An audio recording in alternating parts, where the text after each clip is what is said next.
నీవు నిజంగా దేవుని యందు విశ్వాసం ఉంచే వ్యక్తివైతే నీ కష్టం వచ్చినా ఏ మాట అంటావు తెలుసా?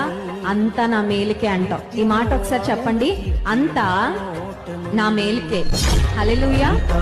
నా మేలుకే ఆరాధన యేసుకే, అంతా నా మంచికే, తన చిత్తమునకు తల వంచితే, తన చిత్తమునకు తల నన్నెంతగానో ప్రేమించి విజయోత్సవాలతో ఊరేగింపచేసెనే.